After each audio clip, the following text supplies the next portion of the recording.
자, 우리 오늘 은혜 받을 말씀은 예레미야 말씀입니다. 우리 예레미야 32장 6절에서 15절까지 말씀 같이 함께 교독하겠습니다. 구약성경 1103페이지 정도 있습니다. 예레미야 32장, 눈이 점점 나빠져서 6절에서 우리 15절까지인데 재밌는 이야기가 실려 있습니다. 제가 먼저 읽겠습니다. 예레미야 32장 우리 6절에서 우리 15절입니다. 예레미야가 이르되 여호와의 말씀이 내게 임하였느니라 이르시기를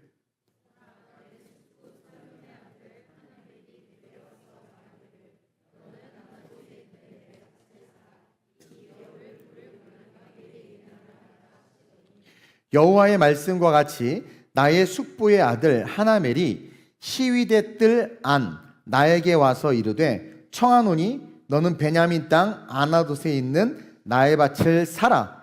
기업의 상속권이 내게 있고 물을 권리가 내게 있으니 너를 위하여 사라 하는지라. 내가 이것이 여호와의 말씀인 줄 알았으므로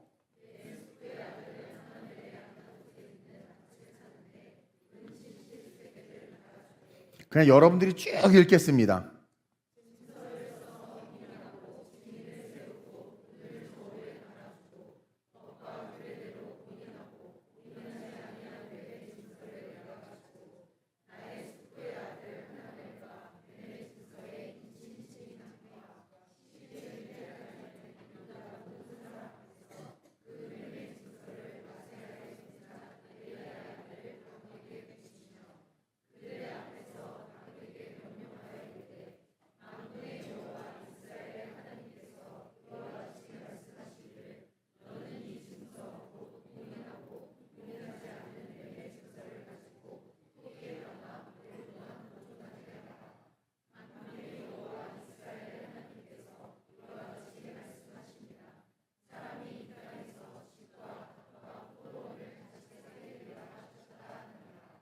아멘.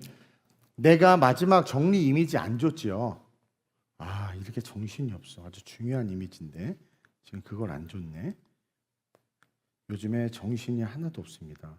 정신이 없으면 어떻게 해야 되는 줄 아세요, 여러분? 차려야죠, 정신을. 그렇죠? 이게 좀 해상도가 낮을 수도 있는데 요거 내가 보낸 거 이미지만 좀 잘라서 띄워주세요. 해상도가 안 좋을 수 있을 것 같긴 한데 어쨌든 이따가 마지막에 자, 오늘 이 본문 말씀을 가지고 우리 제목을 한번 읽어봅시다. 시작. 그렇죠? 요즘 시대에 맞는 제목을 좀 정해봤는데 절망의 시대, 미래를 매입하라. 여러분 오늘 본문은 예레미야 선지자가 왕에게 바른 말, 올바른 말을 했다가 감옥에 갇히게 된 상황에서 일어난 사건이야. 요즘에 올바른 말을 하면 페널티를 많이 당하는 시대죠. 어쨌든 그럼에도 불구하고 이 예레미야가 하나님께서 주신 그 말씀을 그대로 왕에게 이야기한 거예요. 여러분 예레미야는 하나님의 선지자입니다. 하나님이 전하라고 하시는 말씀을 전할 수밖에 없어요. 올바른 선지자는 하나님이 주신 말씀을 전해야 되고 올바른 목회자는 주어진 말씀, 이 성경을 잘 전해야 되는 거예요.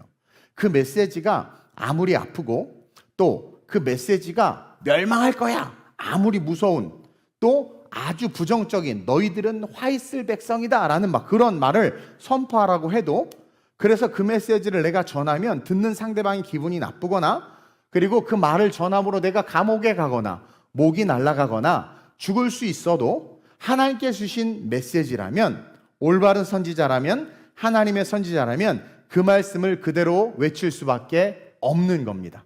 아멘? 그래서 예레미야는 시드기야 왕에게 이렇게 외쳤어요. 내 소리 너무 크지 않아요? 괜찮아요? 자, 어떻게 외쳤냐면 첫째 한번 읽어볼까요? 시작. 이 성은 북왕국 이스라엘은 바벨론 왕에게 넘어간다. 이 성, 다시 말하면 이 북왕국 이스라엘은 바벨론 왕에게 넘어간다라는 걸 외쳤어요. 그리고 두 번째 외침은 뭐냐면 시작. 시드기야 왕은 도망가지 못하고 반드시 포로로 잡힐 것이다. 아니 왕 앞에서 대놓고 이렇게 이야기하니 왕이 기분이 좋겠습니까? 안 좋겠습니까? 그렇죠. 여러분이 왕이어도 잡아 넣겠죠, 감옥에. 그래서 열받은 시드기야 왕이 그 예레미야를 감옥에 가둬버립니다. 예레미야가 하고 싶은 말을 한 게 아니에요. 예레미야가 시대를 자기의 이성으로 통찰해서 한 말이 아닙니다. 합리적인 이성으로 한 말이 아니라 하나님이 예레미야에게 말하라고 주셔서 그 말을 그대로 외쳤던 거예요. 왕에게, 감히 왕에게, 왕이 듣기 싫은 말인데도 불구하고 하나님 주셨으니까 외쳤고, 그 외친 것 때문에 감옥에 갇혔어. 오늘 본문 3절에서 5절인데 읽지 않은 본문인데 한번 읽어볼까요? 시작. 이는 그가 예언하기를 여호와의 말씀에 보라, 내가 이 성을 바벨론 왕의 손에 넘기리니 그가 차지할 것이며 유다 왕 시드기야는 갈대아인의 손에서 벗어나지 못하고 반드시 바벨론 왕의 손에 넘겨진 바 되리니 입이 입을 대하여 말하고 눈이 서로 볼 것이며 그가 시드기야를 바벨론으로 끌어가리니 시드기야는 내가 돌볼 때까지 거기 있으리라. 여호와께서 이와 같이 말씀하시니라. 너희가 갈대아인과 싸울지라도 승리하지 못하리라 하셨다 하였더니 유다 왕 시드기야가 이르되 내가 어찌하여 이같이 예언하였느냐 하고 그를 가두었습니다. 생각해 보세요. 지금 전쟁 중입니다. 바벨론하고. 그리고 예레미야는 이스라엘 하나님의 나라이기 때문에 예레미야 선지자의 메시지는 너무 중요했어요.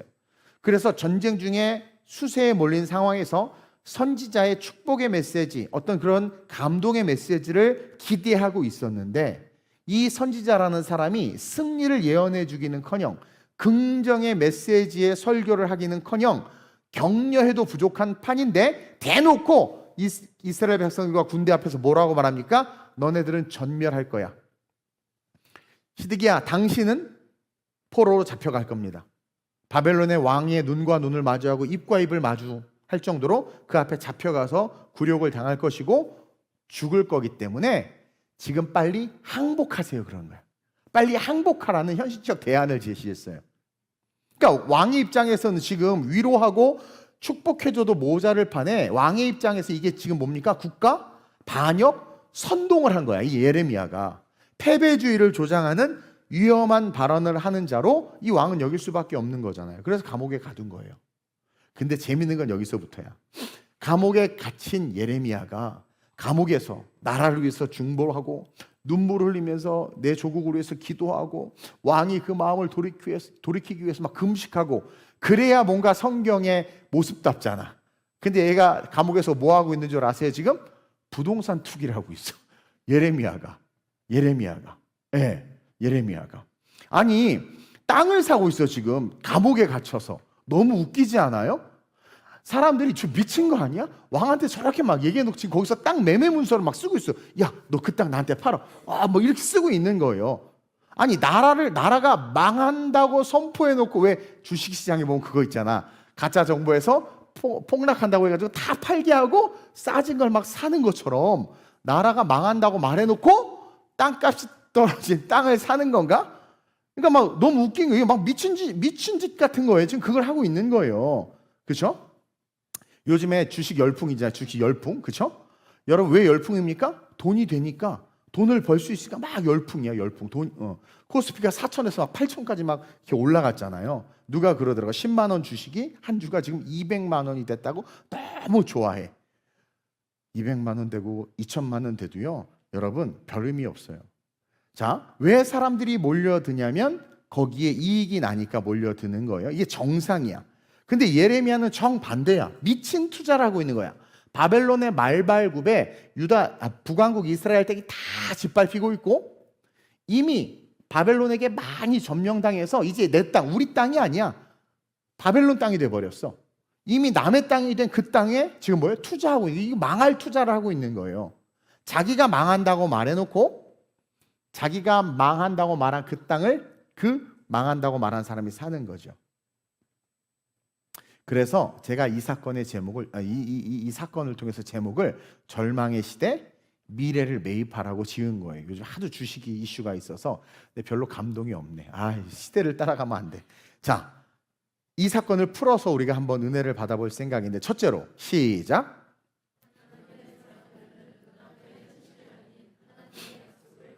자, 여기서 우리가 뭘 배워야 되냐면 하나님의 사람들은 눈앞의 현실이 아니라 하나님의 약속을 바라봐야 한다.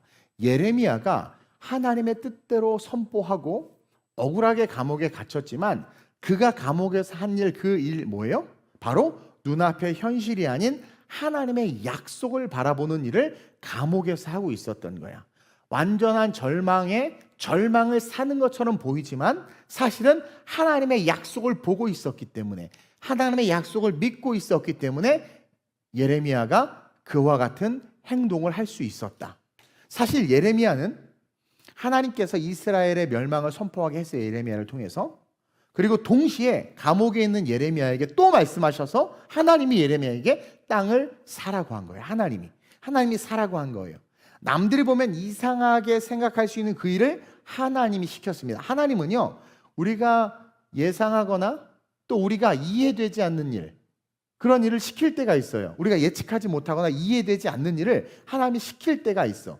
예레미야 입장에서 얼마나 웃겨요. 망하겠다고 해놓고 감옥에 갇혔는데 감옥에서 땅을 사고 있으니. 근데 하나님께서 시키니까 어떻게 합니까? 100% 순종해. 그래서 지금 땅을 사게 된 거예요. 사실 나라가 망할 때 나타나는 보편적인 현상은 모든 부동산을 다 처분하고 자기의 자산들을 다 처분하고 현금을 확보해서 그 나라를 떠나는 게 정상이에요. 그래서 바벨론의 침공이 있자마자 유대 부자들, 이스라엘의 부자들은요, 자기의 땅과 모든 것들을 현금화 시켜서 흩어졌어요. 다 도망갔어. 그게 정상이야. 그래서 오늘도 이 숙부 하니엘이 예레미야에게 땅을 팔러 온 거야. 자기도 현금을 챙기려고. 그래서 이 예레미야의 숙부인 이 하나멜이 일반적인 사람들이 행동하는 것처럼 똑같이 행동을 하는데 자기가 가진 땅을 팔아야 되는데, 사실 이스라엘 백성들은요, 땅이 하나님 거기 때문에 땅을 못 팔아요. 근데 유일하게 땅을 팔 수 있는 방법이 한 가지가 있는데, 자기 가문에, 그 가문의 기업을 물을 자, 그 가문을 책임질 그 다음 세대, 그 가문의 대표에게만 땅을 팔 수 있어. 그러니까 이 숙부가 그 족보를 보니까 예레미야가 기업 물을 짠 거야. 그러니까 그걸 갖고 와서, 야 예레미야, 너 내 땅 사. 그러니까 세상 사람들과 똑같은 모습으로 자산으로 현금을 확보하기 위해서 예레미야에게 달려온 거예요. 근데 하나님은 그걸 알려주셨어요. 왜냐하면 알려주지 않으면 당연히 안 사죠. 그걸 왜 삽니까? 나라가 망하는데. 근데 하나님이 알려주셔서 그 세상의 방법으로 예레미야에게 요구하는 것을 예레미야가 받아들입니다. 이 말씀이 없었으면 절대로 땅을 사지 않았을 거예요. 그리고 또 한 가지, 이 하나멜 역시 예레미야의 예언을 믿었던 사람이다. 하나님의 나라는 절대로 망하지 않는다라는 게 이스라엘 백성들의 신앙이자 신념인데, 바벨론에게 망할 거라고 하니까 왕도 열받아서 감옥에 가둔 거야. 우리는 안 망한다고, 좀 밀리는 것 같지만 망하지 않는다. 우리는 다윗이라는 위대한 왕으로부터 시작해서 이 이스라엘은 하나님의 나라이기 때문에, 인간의 오만이죠. 그렇죠? 그것으로 잘못된 확신을 갖고 있으니까 가둔 거야. 만약에 그걸 믿었다면 어떻게든 항복을 하든 아니면 다른 방법을 취했을 텐데, 그리고 그 당시에 선포를 했을 때 많은 사람들이 사실 안 믿었어. 근데 이 하나멜은 하나님의 선포하는 예언을 믿은 거야. 그래서 그 믿음을 가지고 현실적인 살 방법을 찾은 거죠. 그래가지고 와서 땅을 사라는 거예요. 8절 한번 볼까요? 시작.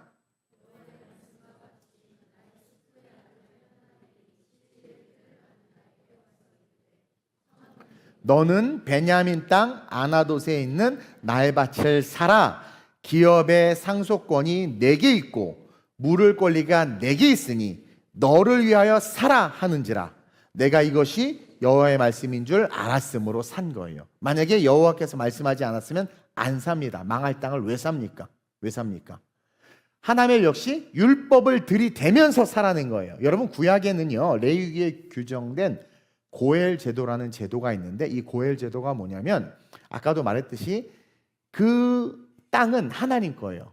그리고 그 땅을 그 기업이, 그 가문이 상속해서 줄 수 있는데, 그 상속해서 그 다음 그것을 받을 자가 기업 물을 자야. 그래서 그 기업 물을 자에게만 그것을 상속의 개념으로 주고 거래를 할 수 있는 거예요. 그래서 그 기업 물을 자는 그 땅을 무조건 사야 돼. 왜? 그 땅을 지켜야 되니까. 자기의 기업이니까. 그래서 그 기업 물을 자의 1순위인 예레미야에게 이 하나멜이 간 거라는 거죠. 근데 사실 이미 이 땅은 아나돗에 있었는데 여기는 이미 바벨론에 의해서 점령돼 있었어요. 그래서 이미 야 바벨론이 다 점령해서 나 못 사 이렇게 말할 수도 있었지만 돈을 주고 그 땅을 사. 이 예레미야가 하나님이 꿈에 나타났기 때문에. 그러면서 여기서 우리는 대한민국의 미래를 바라보면서 첫 번째 결정을 좀 해야 되는데, 그게 뭐냐면 세상 사람들은 눈앞의 환경을 보고 미래를 손절하잖아요. 이거 지금 떨어질 것 같아 막 팔아버리고, 지금 이 사람과 같이 가면 망할 것 같아 막 끊어버리고 그러잖아요. 눈앞의 환경을 보고 미래에 손절을 하는데, 우리 그리스도인들은 아무리 절망적인 상황이라 할지라도, 말이 안 되는 상황이라 할지라도 하나님의 약속을 보고, 그 약속만을 보고 불확실한 미래 가운데서도 그 미래를 매입할 수 있는 영성이 있어야 된다. 내가 요즘에 주식시장 이거 해서 이 언어로 하려니까 나랑 안 맞네. 이해되죠? 이해돼요? 그러니까 다시 말하면 현실주의적인 안목을 버리라는 거야. 지금 그러잖아. 이대로 가면 대한민국 망한다. 주식시장 폭망했다. 내 인생 난 결혼을 못하고 아무것도 못할 것 같아. 그러니까 현실을 보니까 암울한 거야. 나는 이 계층 사다리 뛰어넘을 수 없어. 그러니까 자꾸 히키코모리가 되고, 지금 한국이 그래요. 나는 뭘 해도 나는 결혼 포기 나 할 수가 없어. 현실의 상황에 어떻게 되는 거야? 다 주저앉아 버린단 말이에요. 그러나 우리는 그런 현실주의적인 안목을 버리고 우리가 느끼는 그 어둠, 우리가 느끼는 그 불확실성, 그 너머에 있는 하나님의 내일을 미리 바라보고 미리 선점할 수 있어야 된다. 그 영성을 소유해야 된다. 그래야 이 대한민국의 미래가 올바로 일어설 수 있고 하나님의 역사가 이 땅 가운데 나타날 수 있다는 거예요. 여러분, 지금 대한민국이 바벨론 군대에게 짓밟힌 아나돗의 밭처럼 보일 수 있어요. 아무리 재선거를 외쳐도 반응이 없죠. 부정선거를 외치면 이상한 사람이라고 그러죠. 뭔가 이미 잡은 권력을 바꿀 수도 없을 것 같죠. 지금 악이 팽배하잖아. 조만간에 차별금지법 통과될 것 같죠. 그렇죠? 지금 뭔가 바벨론에게 다 짓밟힐 것 같아. 그래서 많은 사람들이 대한민국을 떠나야 돼. 대한민국에 미래가 없어. 막 이렇게 이야기해요. 나름 열심히 뭔가를 외치지만 외쳐도 우리는 느끼는 거야. 안 될 것 같은 막 그런 불확실한 그 리스판스를 받는단 말이에요. 그러니까 이 아나돗의 밭이 이미 바벨론에 점령되어 있는데 이 숙부는 그것을 팔려고 왔어. 그리고 예레미야는 그 밭을 또 산단 말이에요.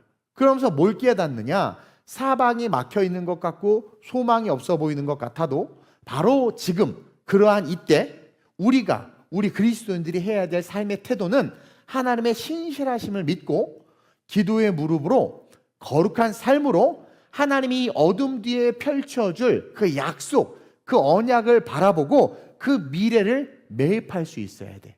오늘 보니까 6시에 모든 대학교에서 시국선언을 했더라고요.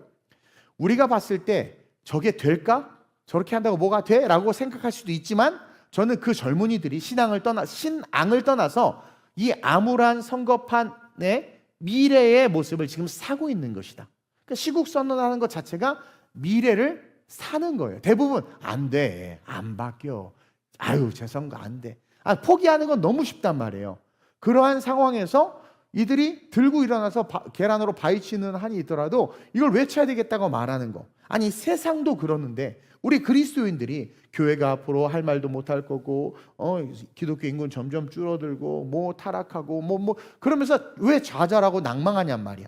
자, 내가 실력이 없고 거울을 봤더니 견적도 안 나오고 통장을 봤더니 그냥 깨끗하고 내 미래는 없는 것 같고 나는 왜 이렇게 태어나서 난 저주받나 보다라는 그런 현실에 지배당하지 말고 그 현실 너머에 내가 하나님의 언약과 약속을 붙잡는다면 그 현실 너머에 하나님께서 주실 기회와 축복이 있음을 믿고 그 어둠 속에서 우리는 그 미래를 매입할 수 있는, 남들이 미련하다라고 말하고 어리석다라고 말하지만 성경에 기록된 그 말씀대로 삶을 살아내는 그러한 선택을 할 수 있어야 된다. 왜냐하면 말도 안 되는 땅을 산 거거든요. 근데 그 땅을 산 이유가 뭐예요? 오직 하나님의 말씀 때문에, 오직 하나님의 말씀 때문에, 오직 하나님의 말씀 때문에 그 땅을 산 거야.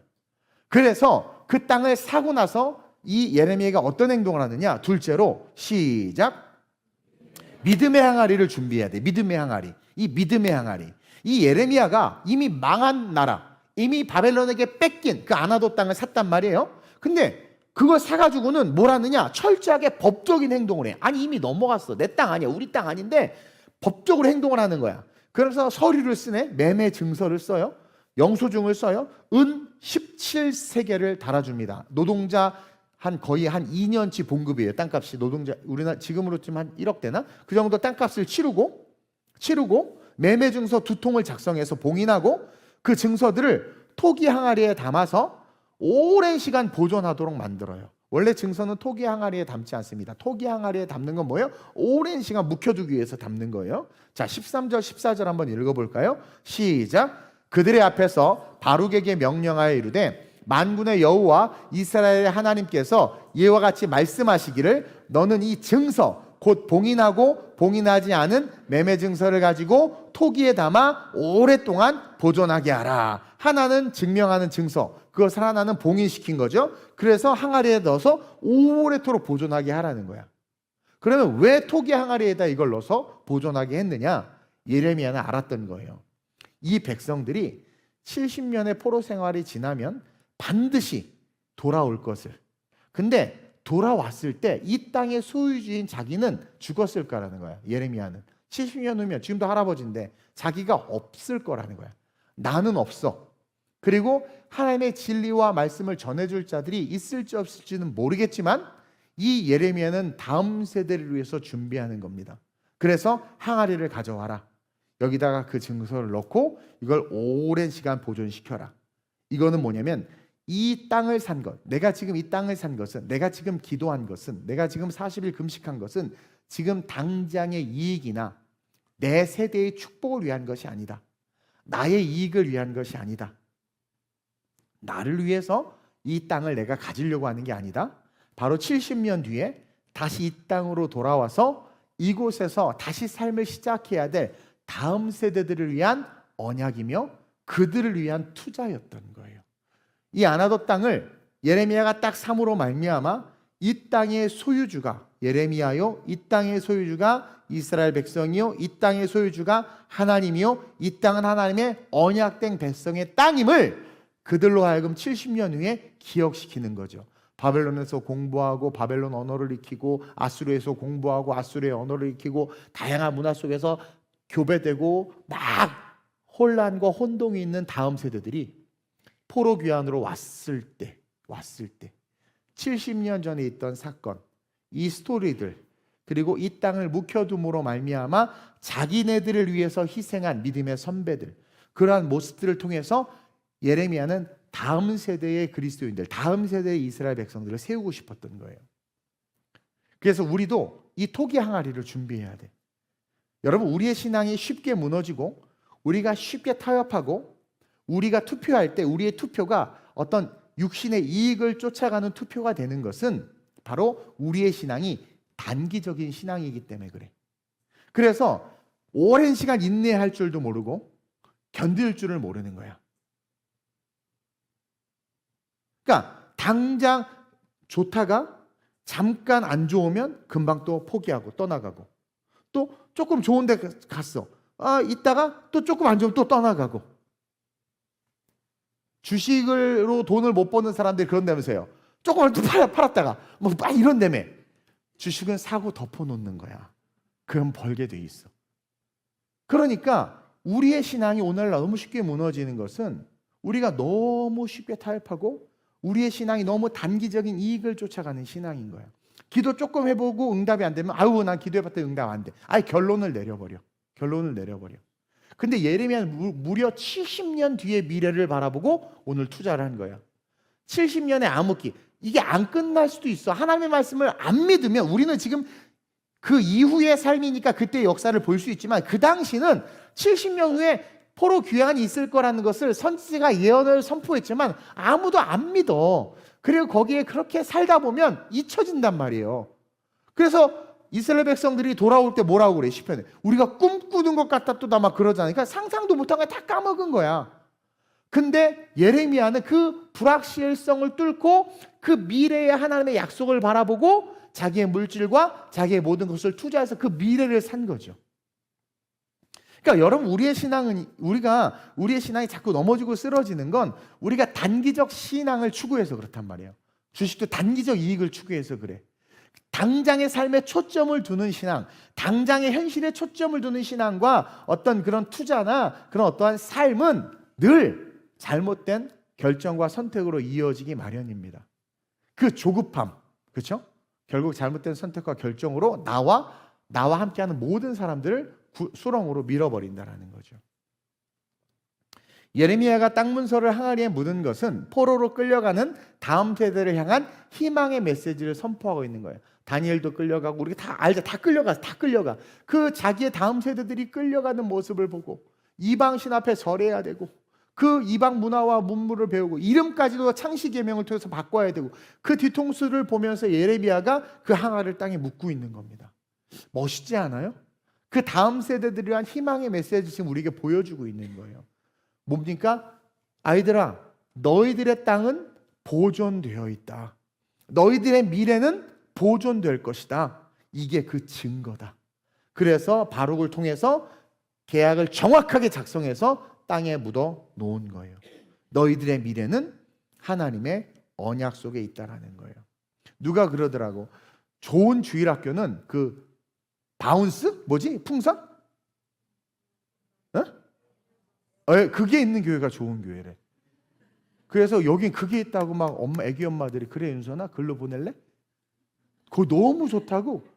애들 하루 종일 놀게 해준대. 요즘엔 그런 교회가 좋은 교회. 로봇 청소기가 청소하는 교회가 좋은 교회래. 우리 여자 집사람 살짝 동의하는 것 같은데 청소하기 싫어서 그런가? 좋다라는 개념도 우리의 육신의 편안함과 인간의 이성과 합리로 바뀌어버렸다라는 거죠.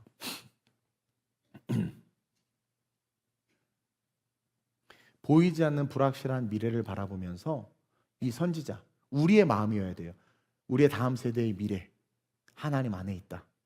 엄마 아빠가, 우리 교회가 너희들의 이 지금의 혼란과 혼돈, 앞으로 어떤 세상이 펼쳐질지 모르지만 그 미래를 위해서 오늘 엄마 아빠와 교회가 투자할 것이다.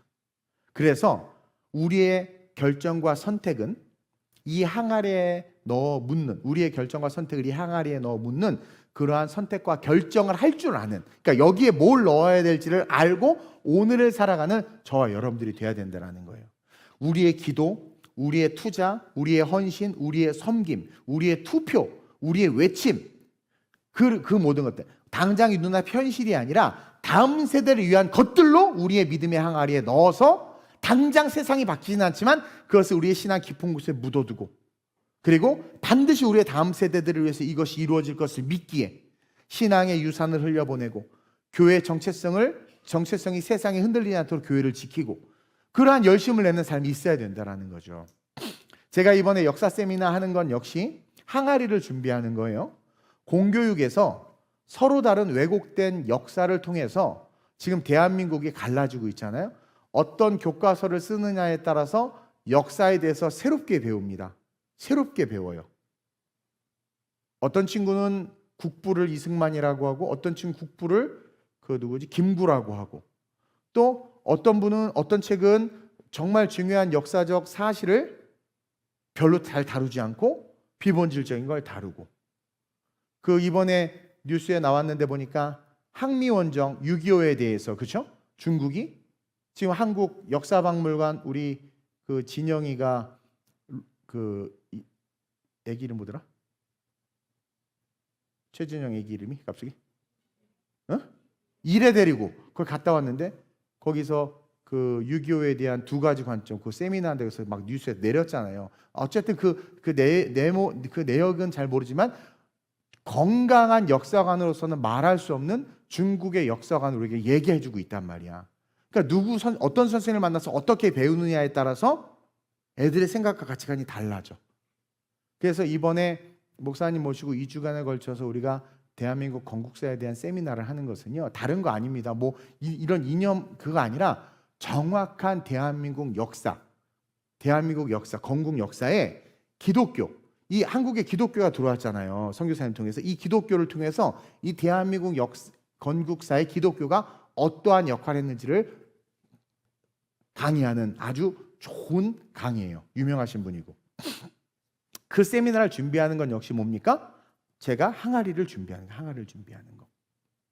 이 대한민국이 반드시 하나님이 세운 나라로서 하나님의 영광을 위한 나라로 회복되어지고 위대해질 것을 믿기 때문에 항아리를 준비해서 그냥 믿기만 하고 아무 일도 안 하면 안 되잖아. 돌아왔더니 이 땅이 내 땅인 줄도 모르고 누구 땅인 줄도 모르고 어떻게 약속의 땅인 줄도 모르는데 70년 전에 예레미야 선지자가 눈물로 이 백성을 회개하며 눈물로 외쳤던 그 선지자가 정말 말한 대로 그렇게 됐고 그 상황에서 이 땅을 구입해서 우리에게 물려준 것을 보면 이 땅은 하나님의 땅이고 우리가 하나님의 언약과 말씀대로 살아야 된다는 것을 그들에게 교육식 70년 후에 돌아온 그들에게 신앙의 교육이 된 거거든요.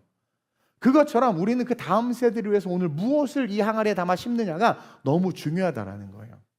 지금의 현실 속에서 저와 여러분들은 선지자적인 사명을 가지고 암흑 이후의 대한민국, 하나님이 세우실 미래를 바라보고 그 항아리를 준비할 수 있어야 돼요. 왜 저렇게 형 누나들이 태극기를 들고 잠실에 모여 있어라고 말할 때 정확하게 아이들을 가르칠 수 있어야 되고, 교회에서 교회란 무엇인지 또 아이들에게 정확히 가르칠 수 있어야 되고, 그렇게 해서 그것으로 페널티를 당하고 아니 어떻게 요즘 시대에 저렇게 가르칠 수 있어? 라고 욕을 먹을지라도 우리가 양심과 말씀과 성령에 거슬리지 아니하며 위배되지 아니하며 그 성령의 인도함에 따라 그렇게 가르치기 시작하는 것들이 우리의 신앙의 항아리 안에 아름다운 것들을 담는 것이고, 그것은 우리 다음 세대들이 이후에 성장해서 기성세대들이 되었을 때 우리 부모와 우리 교회와 우리 목사님과 우리 했던 이 모든 것들이 정말 우리를 위한 것이었구나를 그들이 깨닫고 그들의 신앙에 이것이 스태핑스톤, 디딤돌이 돼서 뛰어오를 수 있도록 그 항아리를 우리는 준비할 수 있어야 된다. 그래서 마지막으로 시작. 이제 지금 우리가 사야 할 것이 무엇인지를 깨닫고 구입해야 돼요. 여러분 각자 투자해야 돼. 예레미야가 아나도 땅을 샀던 것처럼 여러분들이 지금 무엇을 사야 하는지를 묵상해야 된단 말입니다. 준비된 항아리에 넣을 것이 있어야 돼요. 자, 교회는 교회로서 준비된 항아리에 넣어야 돼. 자, 지금 당장의 이익을 바라거나 지금 당장의 뭔가를 위해서 하는 것이 아니에요. 앞으로 어떻게 될지는 모르는 그 미래 속에 그 미래의 한복판에 신앙이 사라지지 않고 교회가 무너지지 않고 기독교 정신이 소멸되지 않고 악법 속에서도 신앙과 믿음을 지킬 수 있도록, 지금은 모르지만 저 미래에 일어날 일이지만 그때 그것을 지켜낼 수 있는 아이들을 키우기 위해서 오늘 교회가 뭘 해야 되는지를 깨닫고 항아리에 넣어야 되고, 가정은 가정으로서 뭘 해야 되는지를 깨달아서 항아리에 넣어야 되고, 각각 개인은 개인으로서 뭘 해야 될지를 깨달아서 항아리에 넣어야 돼. 그리고 나는 오늘 그 외치리 해줘서 너무 고마워요. 완전 감동 충만. 약간 편곡한 것 같대. 나는 오늘 또 항아리에 뭘 하나 더 넣어야 되겠다 생각해서 난 또 다른 곡을 하나 넣어야 되겠다. 20년 전에 쓴 곡이 이제 강단에서 불려주고 있어. 야, 정말 진짜. 어쨌든 그렇게 해서 내가 지금 뭘 항아리에 넣어야 하나, 지금 이 시대에 내가 뭘 사야 하는가 멀리 바라보고 말하는 거예요. 우리의 다음 세대를, 대한민국의 미래를 바라보고 내가 오늘 뭘 사야 하는가. 그렇다면 대한민국의 저 미래를 바라봤을 때 오늘 이 시대 속에 죄를 죄라고 지적해주는 정치적 올바름이 아니라 신앙적 올바름을 내가 사서 넣어야 되겠다. 그리고 저 미래의 다음 세대를 위해서 지금 내가 이렇게 무능력하게 있으면 안 되잖아. 내가 나름 신앙의 선배로서 내가 하나님의 꿈과 비전을 받아야 되겠다. 그러니까 여러분들이 항아리에 넣을 게 있어야 돼. 당장 말고 멀리 바라보고 우리의 다음 세대를 위해서. 우리가 이 혼돈의 시대 속에서 무엇을 사야 하고 우리가 무엇을 묻고 또 무엇을 기도하며 하나님 나에게 말씀하신 것이 무엇인지를 깨달아 그 말씀하신 것을 사서 넣는 그 영성이 우리에게 필요하다. 우리 교회는요, 항아리 안에 다음 세대를 넣습니다. 다시 말하면 다음 세대를 키워내는 것, 그것이 우리 교회가 저 다음 세대, 그 미래를 위해서 항아리 안에 넣어야 돼. 그래서 그 다음 세대를 키우기 위해서 우리가 하는 게 뭐예요? 그 어린이, 우리가 이제 대안학교, 그 다음에 학교, 이런 것들 하려고 하는 게 영어 캠프, 이런 것들 진행하려고 지금 항아리에 넣는 거예요. 지금 당장 뭐 큰 적은 없지만 그렇게 하나하나 넣어야 돼요. 또 나라와 민족을 위한 기도회, 우리 아이들에게 기독교 역사관을 심어주기 위한 역사교육. 이번 주 3시 예배 때 여러분 기독교 교육이 얼마나 중요한지에 대한 강의가 있어요. 3시 되게 중요한 강의예요. 우리 필그림 김상을 목사님 오셔서 설교하시는데 너무 중요한 말씀입니다. 그걸 넣는 거예요. 지금 우리 이메일 목사님 맞죠? 독일이 얼마나 좋은 필드인 줄 아세요? 우리 아이들이 세계화 되는데 그거 계속 더 넣고, 이번에 필리핀 애들 등록금 1,700만 원 나왔는데 이건 뭐 미치겠는 거예요. 어떻게. 근데 그거 항아리 넣는 거야. 이 아이들의 미래. 그래서 그들이 신앙 안에서 다음 세대들을 위해서 준비되어질 수 있도록.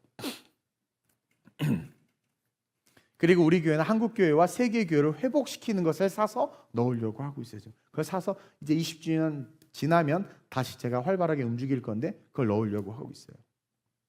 하나님은 여러분 각자에게도 지금 매입하라고 말씀하시는 영역들이 있어요. 자꾸 삼성이나 하이닉스 보지 말고 내가 매입할 것이 무엇입니까? 기도해야 돼. 매입할 것이 무엇입니까? 기도해야 돼. 나는 곡을 하나 더 매입하라는 감동을 받아서 할 거예요. 그것처럼 다음 세대의 예배를 위해서, 하나님의 영광을 위한 꿈을 위해서 나 값을 치러야지. 예레미야가 은 17세계를 달아줬단 말이야. 그 선지자가 무슨 돈이 있어? 오늘날 따지면 노동자 2년치 월급이거든요. 그 값을 치르고, 그 땅은 뺏겼어. 땅은 없어. 증서만 하나만 산 거야. 값을 치렀단 말이에요. 따라서 우리는 값을 치를 수 있어야 돼. 더 글로벌 처치가 치를 값이 있고, 여러분들 가정에서 부모가 치러야 될 값이 있어요.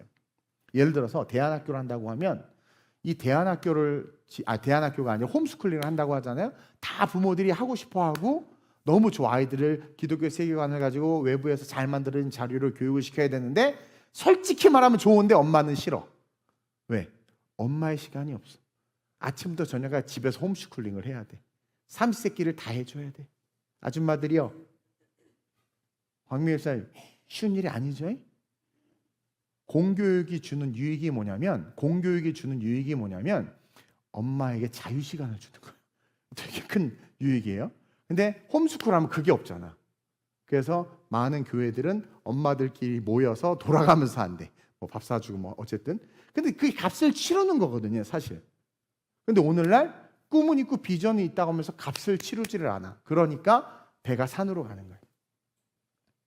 우리 다음 세대를 위해서 값을 치르고, 그 치른 값을 통해서 항아리 안에 내가 담아야 될 것, 우리가 담아야 될 것을 담읍시다. 당장의 어떤 뭐 놀라운 변화, 뭐 부흥, 뭐 다음 대한민국이 뒤집어지, 이게 아니라 멀리 바라보고. 그래서 저는 지금 이렇게 대학생들이 시국 선언하는 거 항아리에 담는 거라고 봐. 왜? 역사에 남을 거 아니에요? 그리고 이것들이 담겨져 있고 증거가 되기 때문에 우리의 다음 스텝들이, 예를 들어서 대한민국 공산됐다고 칩시다. 이것은 남아있단 말이에요. 왜냐하면 우리나라만 기록을 하고 있는 게 아니라 전 세계 미디어가 다 레코딩을 하니까.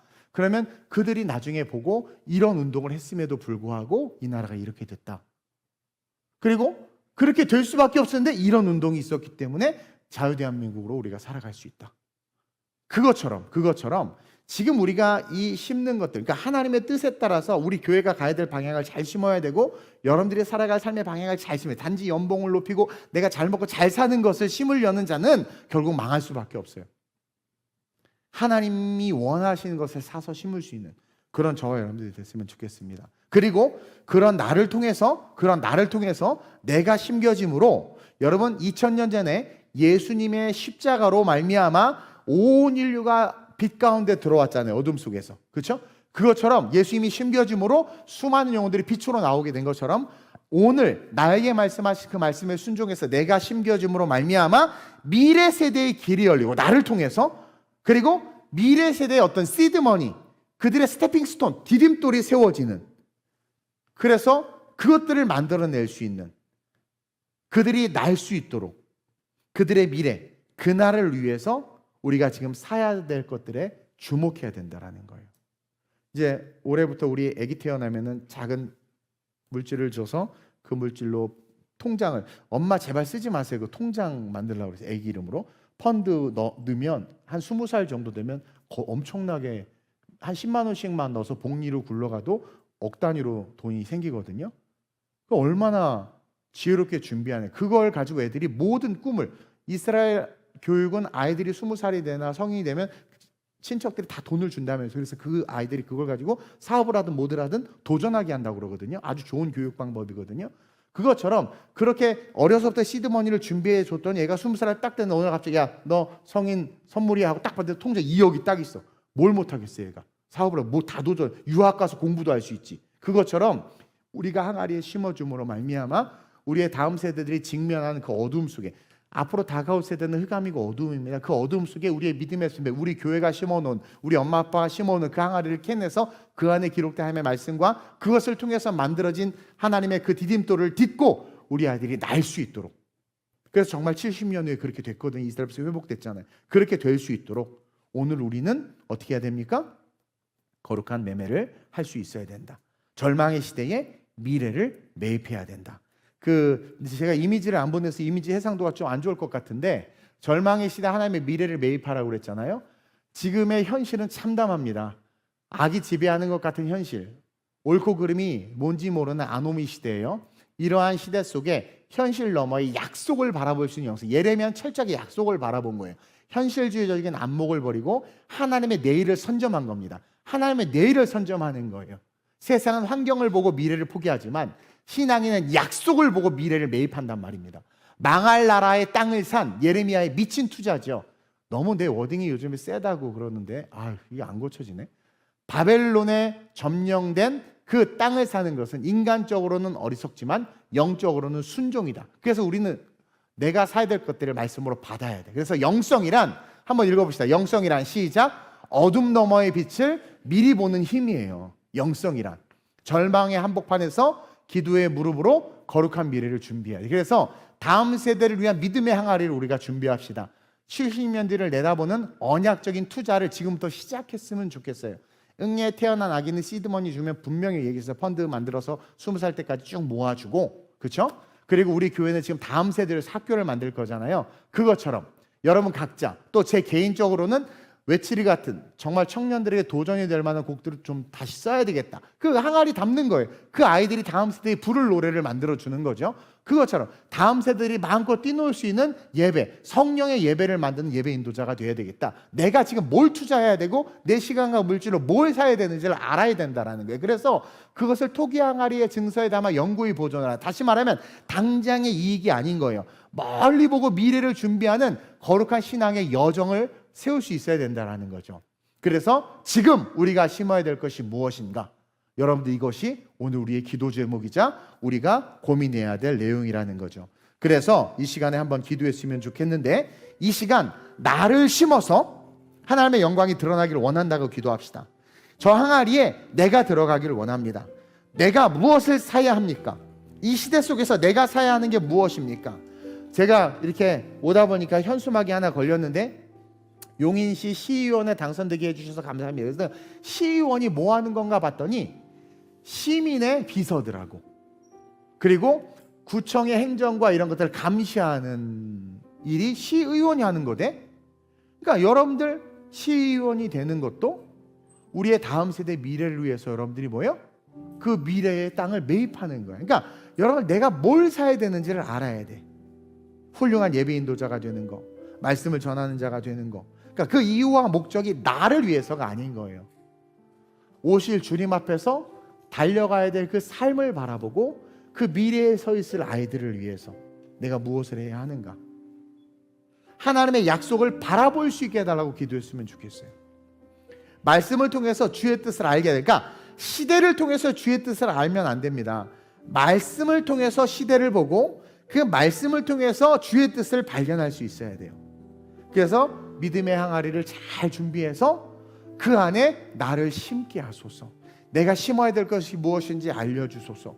내가 하나님께서 심으라고 하는 것을 심기 위하여 내가 내 것을 팔아 그것을 사겠나이다. 내 시간에 하루를 팔아 곡을 쓰겠습니다. 내 시간에 하루를 팔아 하나님 책을 읽겠습니다. 내 시간에 하루를 팔아. 그러니까 여러분들이 뭘 팔아야 되는지를, 그래서 무엇을 매입해야 되는지를 알게 해달라고. 그래서 정말 믿음의 항아리가 잘 준비되어져서 우리의 다음 세대들이 길을 잃었을 때, 우리 아이들이 방황할 때, 한국교회가 그냥 추풍낙엽처럼 다 쓰러져 갈 때 이 믿음의 항아리가 발견되어져서 이 믿음의 항아리가 깨어지고 그 속에 들어있던 아름답게 심겨진 거룩한 매매를 통해서 심겨진 그 열매들이 우리의 다음 세대들에게 힘이 되고 능력이 될 수 있게 해달라고. 이건 마치 로마 시대의 순교자의 피와 같고 이 대한민국의 순교의 피를 흘렸던 그런 그 선교사들과 같은 거예요. 그들의 피가 이 항아리에 담겨진 보화였단 말입니다. 그래서 대한민국이 지금 이렇게 설 수 있었던 거예요. 이 대한민국의 미래, 과거의 항아리를 준비하고 그 항아리에 얼마나 많은 것들을 담아 놓은 줄 압니까? 언더우드 선교사를 비롯해서 학교를 세우고 배제학당을 만들고 여자아이들 고아들을 데려다가 가르치기 시작하고, 그것들이 아니 조선 사람 얼굴도 못 보는 그 시대 속에서 먼 미래를 바라보고 그들이 매입한 거야. 자기의 청춘을 팔고 미국에서 20대에 건너와서 풍토병에 자식이 죽었음에도 불구하고 그것을 팔아 그 미래의 항아리에 담은 거예요. 그래서 그 항아리에 담겨진 것이 지금의 대한민국이 됐는데, 문제는 지금의 교회들이 이 항아리가 없어요. 설교 메시지에도 항아리가 없고 성도들의 삶에도 항아리가 없고, 그냥 당장 현실 돈 몇 푼 주니까 그냥 쫓아가고 우리 다음 세대들에게 빚만 안겨주는 이 시대 속에서 우리가 다시 이 항아리를 준비하지 아니하면 우리의 다음 세대들의 미래는 어둠의 진에 의해서 처절하게 짓밟힐 수밖에 없다. 그러나 우리가 이걸 준비하면 잠깐은 암흑기가 있을지는 모르지만 결국 어떻게 되는 거예요? 이 믿음의 항아리를 통해서 하나님의 언약은 이 땅 가운데 이어질 것이고, 하나님께서 대한민국을 선교의 강국, 복음의 강국으로 삼아주셨는데 반드시 그렇게 될 거라는 거예요. 저는 몰랐는데 이승만 대통령과 맥아더 장군이 엄청난 절친이었대. 그래서 올 수 있었대요. 역사적 증거가 증명하더라고. 깜짝 놀랐습니다. 그러니까 하나님이 그렇게 역사하는 거예요. 하나님의 사람들을 통해서. 아무도 안 오려고 그러죠. 누가 옵니까? 다 포기하고 그냥 놔둬라, 이런 상황인데. 그러니까 하나님은요, 그 준비된 항아리와 그것에 심겨진 것을 통해서 일하신다. 이걸 기억하면서 나는 무슨 말씀을 전할까 하다가 생뚱맞게 이게 떠오르는데, 감옥에서 이렇게 주식 사는 이렇게 청년들 보면서 감옥에서 이 땅 매매하는 이게 생각이 나가지고 너무 재밌는 거죠. 그래서 말씀 보다가 감동을 받은 거예요. 이게 깊게 묵상하지는 못했어요. 사실 오늘은 시간이 많지 않아서. 근데 감동이 오는 거예요. 여러분들의 주식 잔고보다 더 중요한 게 영적인 항아리 안의 잔고입니다. 이 시간 기도합시다. 나를 심어 하나님의 영광이 드러나게 하소서. 내가 무엇을 심어야 하는지 알게 하소서. 말씀을 통해 알게 하소서. 내 믿음의 항아리가 가득 차게 하소서. 내 것을 팔아 사야 될 것을 사 그곳에 심게 하소서. 이 시간 간절하게 주님을 3번 부르고 합심으로 전심으로 기도합니다. 주여, 주여, 주여. 좋으신 아버지 하나님, 이 나라 이 민족 공산화될 수밖에 없던 나라를 하나님께서 아름답게 선교의 강국, 복음의 강국, 자유민주주의 대한민국으로 만들어 주셨습니다. 우리 믿음의 선배들이 새벽종 치며 새벽 예배를 드리고 열심히 우리 다음 세대들을 위해서 심었기에 이 나라 이 민족이 이렇게 부흥할 수 있었습니다. 이제 우리에게 바톤이 넘겨졌습니다. 우리의 다음 세대들의 미래가 참담합니다. 차별금지법이 통과되면 참담해집니다. 그리고 악법들이 만들어지면 이 대한민국의 미래가 참담해집니다. 이러한 상황에서 예레미야의 모습을 봅니다. 하나님의 말씀에 의하여 자기가 무엇을 사야 하는지를 정확히 알았고 자기의 재산을 팔아 그것을 샀습니다. 그리고 그것을 항아리에 넣어 땅에 묻었습니다. 하나님의 약속이 성취될 것을 알고 믿었기에 미래를 바라보며 자기를 희생하여 거룩한 투자를 했습니다. 한국교회와 믿음의 가정들, 믿음의 부모들, 그리고 우리가 이와 같은 투자를 해야 될 줄로 믿습니다. 절망을 넘어 미래의 매입, 미래의 투자를 할 수 있는 우리가 되게 하여 주옵소서. 우리의 항아리 안에 무엇을 담아야 합니까? 하나님, 내가 무엇을 팔아 무엇을 사야 합니까? 내 시간을 팔아 내 물질을 팔아 무엇을 사야 합니까? 지금의 나의 모습이 아니라 이 대한민국의 미래와 다음 세대를 위하여 내가 무엇을 사야 합니까? 어떤 것을 심어야 합니까? 알게 하시고 그것을 사서 심을 수 있는 우리 모두가 되게 하사 그를 통하여 어떠한 암흑의 시대, 어둠의 시대가 한다 할지라도 그 가운데 하나님의 백성, 하나님의 용사들을 세우는 위대하고 아름다운 디딤돌이 될 수 있도록 우리를 써주시고 이 항아리 안에 담겨진 거룩하고 아름다운 귀한 선물들로 이 대한민국이 선교의 강국, 복음의 강국으로서 멈추지 않고 달려가게 하여 주옵소서. 혼란과 혼돈은 말씀으로 아름답게 질서를 맺을 수 있음을 알고 믿습니다. 우리에게 말씀하여 주옵소서. 우리에게 당신의 음성을 들려 주옵소서. 견디게 하시고 버티게 하여 주옵소서. 하나님, 순간적인 이익과 순간의 유익을 위한 신앙이 아닙니다. 신앙은 인내요, 신앙은 경주요, 신앙은 끊임없는 자기와의 싸움입니다. 그 싸움을 통하여 정금과 같이 일어나는 우리 모든 성도들 되게 하시고, 각자의 손에 들려진 항아리를 통하여 하나님이 다음 세대를 향해 일하실 수 있도록 미래를 준비하는 존귀한 자들 되게 하여 주옵소서. 내가 나사렛 예수의 이름으로 명하노니 더 글로벌 처치 모든 성도들, 하나님의 말씀을 듣고 사야 할 것을 깨달아 그것을 사서 항아리에 담는 예레미야와 같은 자들 될지어다. 더 글로벌 처치 다음 세대를 위하여 하나님 매입하는 교회 되게 하여 주옵소서. 다음 세대를 위하여 사야 될 것을 살 수 있는 교회 되게 하여 주옵소서. 그리고 오직 하나님의 영광을 위하여 다음 세대의 신앙을 위하여 헌신할 수 있는 믿음의 교회 되게 해 주옵소서.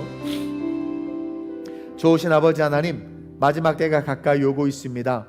7년 대환란이 오면 우리는 들려 올라가겠지만 7년 대환란이 시작되는 징조와 함께 세상은 혼란과 혼돈으로 가득합니다. 귀신의 역사들이 사방에서 일어납니다. 진리가 비진리화되고 비진리가 진리화됩니다. 결국 예수가 아닌 적그리스도가 예수인 척하며 평화를 줄 수 없는 인간이 세상에 평화를 주시다 말하며 마지막 계시록이 기록된 종말의 때가 펼쳐집니다. 우리의 미래는 평안이 아닙니다. 우리의 미래는 환란이고 혼돈입니다. 그러나 그 미래 속에 하나님은 동일하게 일하시고 교회를 지키시며 하나님의 백성들을 통해서 한 영혼이라도 구원하시려고 역사하시는 분인 줄로 믿습니다. 현실의 암울함과 어두움 가운데 포기하면 미래가 없습니다. 바벨론에 짓밟힐 이스라엘, 그렇게 외쳐도 선지자의 말을 듣지 않고 우상 숭배하던 이스라엘, 결국은 망할 수밖에 없다라는 그 선포를 외쳤지만 그조차도 믿지 않고 오만했던 이스라엘, 그들 앞에서 예레미야는 땅을 삽니다. 항아리에 담아 증서를 넣고 항아리에 담아 묻어버립니다. 아무도 듣지 않고 아무도 믿지 않아 멸망당해서 사라질 수밖에 없는 그들이었지만, 하나님의 언약을 믿은 한 사람, 자기의 재산을 팔아 말씀에 순종하여 땅을 사 항아리에 넣어 묻은 그 한 사람을 통하여 70년 후 하나님의 약속이 성취되었을 때 돌아온 그들이 하나님의 백성임을 자각하고 일어섰음을 봅니다. 우리가 준비하는 교회, 준비하는 성도들 되기를 원합니다. 혼탁과 혼란과 혼돈 속에 하나님 말씀하여 주셔서 우리 각자가 거룩한 항아리를 준비하며 나를 팔아 심어 다음 세대, 이 대한민국 선교의 강국, 복음의 강국으로서 어둠이 짙어질수록 더 빛을 발하는 나라 될 수 있도록 우리가 쓰임받게, 아니 우리의 다음 세대들이 쓰임받을 수 있도록 오늘 우리가 쓰임받게 하사 심어지는 신앙 되게 해 주옵소서. 먹고 사는 문제가 중요하지 않습니다. 살고 죽는 문제가 중요합니다.